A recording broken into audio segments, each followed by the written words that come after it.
Shalom and good day all. This is Healing29 back again for an Indie and Marvel review. And as you can see here, I've got the Godzilla vs. the Fantastic Four and the TMNT Naruto crossover.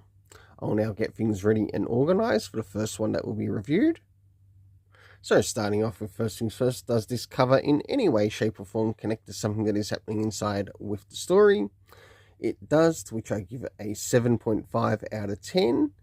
Next is the area of the internal art around the beginning, middle, and of course the end, and also what's happening story-wise with the characters. So, as the story begins, we end up catching up with the characters of the Fantastic Four, from Ben Grimm to Reed and anyone else that I'm missing there. As they notice that the character of Godzilla is making some attacks on New York City as they are leaving the Baxter building. We, of course, get some appearances of the Silver Surfer, King Ghidorah. Of course, Galactus makes an appearance as well, which I thought was really quite interesting. And, of course, with the fight continuing on, we finally get to see Godzilla get a win. I was nearly going to say a wing. Well, in some essence, he did grab under his wing, or Ghidorah's wing, and finally bring a defeat against his opponent. But is this the last of what we will see of Godzilla? Well, if you already know the solicitations, the answer is no. And that we'll get to see him interact with other members of the Marvel Universe, which I think is actually a really good thing. So I want to point out, I really enjoyed the Godzilla Kong Marvel crossover. Correction there. The Godzilla, Kong, and the Justice League crossover that happened in DC. And it's really nice to see Marvel doing somewhat similar with their characters. So for the internal art, I gave it a 7.5 out of 10, as it felt consistent from beginning to end, and also it worked along with the cover. Next is the area of the story. So first things first, do we get anything in relation time-wise? But no, I must admit I was quite surprised, because we actually got a comic book reference. We might not have gotten time, but we did get a comic book reference to the Fantastic Four Volume 1. Whether that's like the original first volume, it would have been a little bit more better to sort of like state which Volume 1 we're talking about, like from what year. Next is the location, to which we get to see the Baxter building, and we learn that this takes place in the area of New York City. And no doubt it will probably be visited once again once we see Godzilla interact with Peter Parker Spider-Man.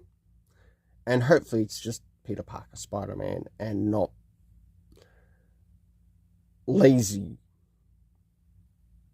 Spider-Verse Spider-Man. Next is the cast of characters, consisting of Godzilla, the Fantastic Four, King Ghidorah. We also had the Silver Surfer, which I quite enjoyed seeing in the story. And last but not least, the character of Galactus. The overall story rating I give for this is a 7.5 out of 10. I am looking forward to following more in relation to these anthologies and what's happening here with Godzilla and the Marvel Universe. If anything, I think this story is already better than some of the present Moon Knight I'm reading right now. So, as we move into the indie comic, the TMNT Naruto crossover, issue 3. Starting off with first things first, does this cover in any way, shape or form connect to something that is happening inside with the story?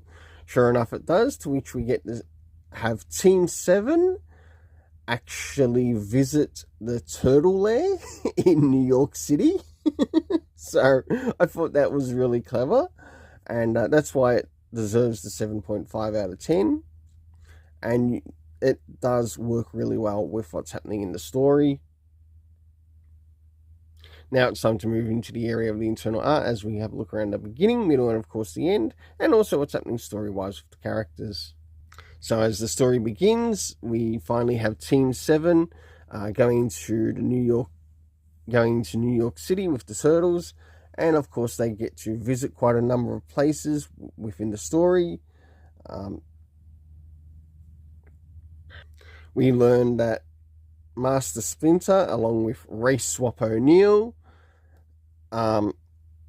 is at the Foot Clan Castle with Shredder, and whilst they're there, we get to see some of the interactions with the Turtles as well as Team 7 going up against the Shredder's Foot Clan. I'm surprised that in this story that they haven't used the mutagen or the ooze on a member connected to, say, the Naruto series, which I think would probably make the story a little bit more interesting. So, for example, you could probably have Shredder working with Orochimaru. I think that would work really well. And last but not least, Shredder becomes Super Shredder again because of the ooze. So, for the internal art, I gave it a 7.5 out of 10. Now it's time to move in relation to the area of the story. First things first, did we get anything in relation to the story of what was happening in time, or what time some of these events were taking place? No, we didn't. Next is the locations. We got to see New York City, the Foot Clan Castle, and of course the Turtle Lair. Next is the cast of characters consisting of Team 7. So that's Naruto, Sasuke, Sakura, and of course Kakashi. I think I'm saying it wrong, but the head of Team 7. Of course, we got to see Splinter, Shredder, and also Race Swap O'Neil. And those who understand what I'm talking about, race swaps in relation to April O'Neil, yes, they have done that with the character in this. But I'll say one thing that sort of worked in relation to the story rating here is that we didn't actually get to see a lot of her in this issue. And of seeing the Race Swap O'Neil, it did actually lead to the story rating going up, to which I give it a 7 out of 10. Until then, let's keep it colourful and have yourself an awesome day.